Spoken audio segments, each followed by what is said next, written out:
লক্ষণ রেখা, এই দুটো শব্দ শুনলেই চোখের সামনে ভেসে ওঠে একটি জাদুকরী গণ্ডি, যার বাইরে পা রাখতেই ঘটে গিয়েছিল ভারতের ইতিহাসের সবচেয়ে বড় ট্র্যাজেডি সীতাহরণ।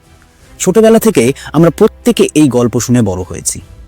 আজও সমাজে কোনো নৈতিক বা আইনি সীমা বোঝাতে আমরা বলি লক্ষণ রেখা পার করো না। এই ধারণাটি ভারতীয় সংস্কৃতির এমন গভীরে গেঁথে গেছে যে আমরা ভাবতেই পারি না এটি ছাড়া রামায়ণ কেমন হতে পারে। কিন্তু যদি বলি লক্ষণ রেখা, এই সম্পূর্ণ গল্পটিই ভুল।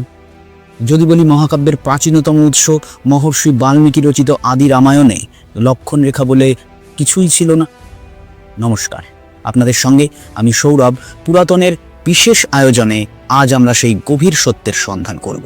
দেখব লক্ষণ রেখা আসলে মিথ না সত্য।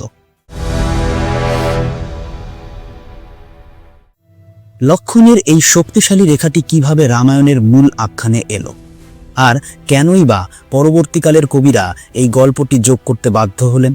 আসুন প্রথমেই দেখি বাল্মীকির রামায়ণ কি বলছে।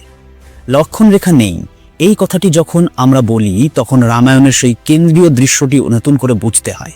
প্রথমত, মারিচ রাক্ষস সোনার হরিণের রূপ ধরে রামকে গভীর বনের দিকে টেনে নিয়ে গেল। দ্বিতীয়ত, মারিচের কৃত্রিম আর্তনাদ শুনে সীতা আতঙ্কিত হলেন এবং লক্ষণকে রামের সন্ধানে যেতে জোরাজুরি করতে লাগলেন। বাল্মীকির মূল পাঠ এখানে অত্যন্ত কঠিন, অত্যন্ত মানবিক। লক্ষণ সীতাকে বোঝানোর চেষ্টা করেন যে রামের কোনো ক্ষতি হতে পারে না, এটি রাক্ষসের মায়া। কিন্তু সীতা ক্ষিপ্ত হয়ে লক্ষণকে অত্যন্ত রূঢ় ভাষায় কটূক্তি করেন। তিনি লক্ষণের চরিত্র এবং রামের প্রতি তার আনুগত্য নিয়ে প্রশ্ন তোলেন।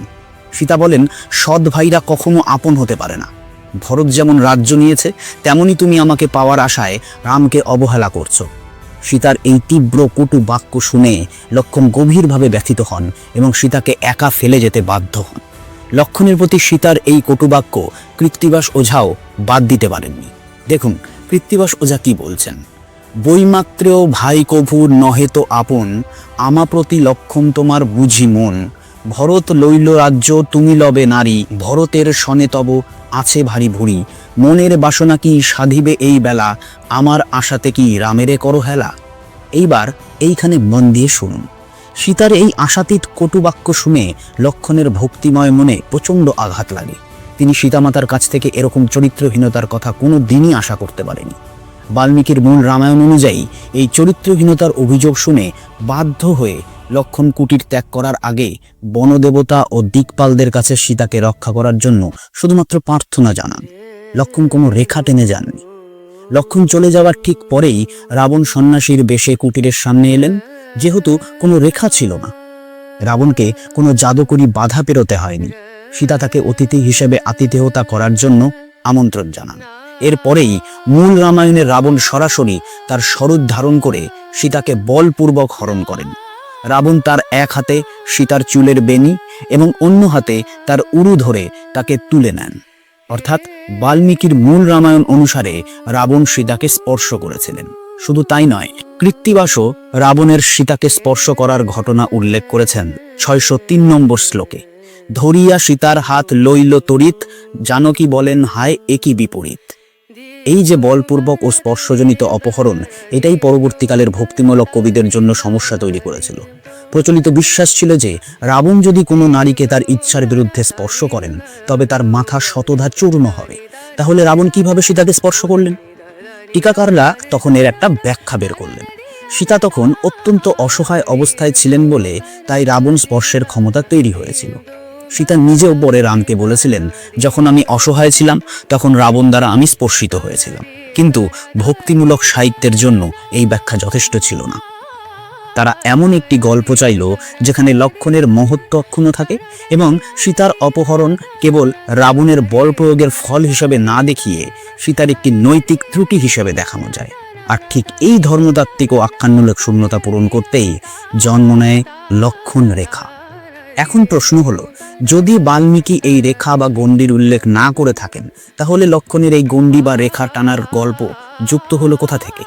গবেষকেরা নিশ্চিত করেছেন যে লক্ষণ রেখার এই উপাখ্যানটি বাল্মীকির মূল পাঠের প্রায় 1300 বছর পর মধ্যযুগের আঞ্চলিক সাহিত্যে প্রথম স্পষ্টভাবে দেখা যায়। মূলত দুটি আঞ্চলিক রামায়ণ এই উপাখ্যানের প্রাচীনতম উৎস হিসেবে রয়ে গেছে। প্রথমটি হলো তেলেগু রঙ্গনাথ রামায়ণ। এটি আনুমানিক 1300 থেকে 1310 খ্রিস্টাব্দের মধ্যে গোনা বুদ্ধ রেড্ডি কর্তৃক রচিত হয়েছিল। এটি লক্ষণ রেখার প্রাচীনতম পরিচিতি লিখিত উৎস। এই সংস্করণে লক্ষণ রেখাটি ছিল চরম জাদুকরী। লক্ষণ ধনুকের ডগা দিয়ে 7টি রেখা টেনে সীতাকে অগ্নিদেবের তত্ত্বাবধানে রেখেছিলেন। তিনি সতর্ক করেন যে এই রেখা অতিক্রম করার চেষ্টা করলে সে যেই হোক না কেন তার মাথা তৎক্ষণাৎ ভস্মীভূত হয়ে যাবে। কিন্তু রাবণ ব্রাহ্মণের ছদ্মবেশে এলে সীতাকে তখন অতিথি দেব ভব নীতি পালনের জন্য স্বেচ্ছায় এই সুরক্ষা বলয় পার করতে হয়। দ্বিতীয় উৎসটি হলো আমাদেরই বাঙালি কবি কৃত্তিবাস ওঝা রচিত শ্রীরাম পাঁচালী। আনুমানিক 1500 শতকের কবি কৃত্তিবাস ওঝা রচিত এই সংস্করণটি বাংলায় লক্ষণ রেখার ধারণাটিকে জনপ্রিয় করে তুলেছে।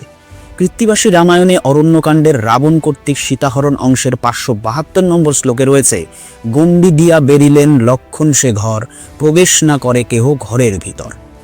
অর্থাৎ গবেষকেরা মনে করেন বাঙালি সংস্কৃতির নাটকীয়তার প্রতি সহজাত পছন্দের কারণেই কৃত্তিবাস ওঝা লক্ষণ রেখার সুরক্ষা বলয়টিকে গ্রহণ করেন।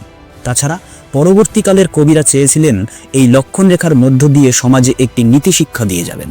তাই ইচ্ছাকৃতভাবে কবিরা সীতাকে এই নৈতিক দ্বন্দ্বে ফেলেছিলেন, এই ভেবে যে সীতা সেখানে নিজের নিরাপত্তার কথা ভাববেন না অতিথি সেবার সনাতন ধর্ম পালন করবেন।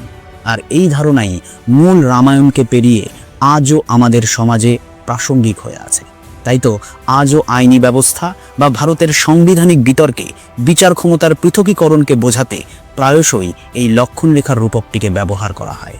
এই প্রসঙ্গে আপনাদের হয়তো মনে পড়বে রবীন্দ্রনাথ ঠাকুর তার জীবন স্মৃতি গ্রন্থে লিখেছিলেন, ছোটবেলায় বাড়ির চাকররা তাকে একটি ঘরে রেখে চক দিয়ে একটি গণ্ডি কেটে দিতেন আর বলতেন, এই গণ্ডির বাইরে বেরোলেই সীতার মতো কিন্তু পরিণতি হবে তোমার। এই কথায় শিশুকবি ভয় পেয়ে যেতেন। এর থেকেই প্রমাণিত হয় এই গণ্ডি বা রেখা কিভাবে সংস্কৃতি ও সমাজে নিয়ন্ত্রণ আরোপের প্রতীক হয়ে উঠেছে। তাহলে চূড়ান্ত সিদ্ধান্ত কি দাঁড়ালো? লক্ষণ রেখা একটি সুন্দর এবং শক্তিশালী আখ্যানমূলক কৌশল। কিন্তু সত্যি হলো এই গল্পটি বাল্মীকি রামায়ণের অংশ নয়। এটি হলো মহাকাব্যের বিবর্তন। সময়ের সঙ্গে সঙ্গে আঞ্চলিক কবি ও ভক্তদের চাহিদা মেটানোর জন্য এই ধরনের কাহিনী যুক্ত করা মহাকাব্যের একটি সহজাত বৈশিষ্ট্য।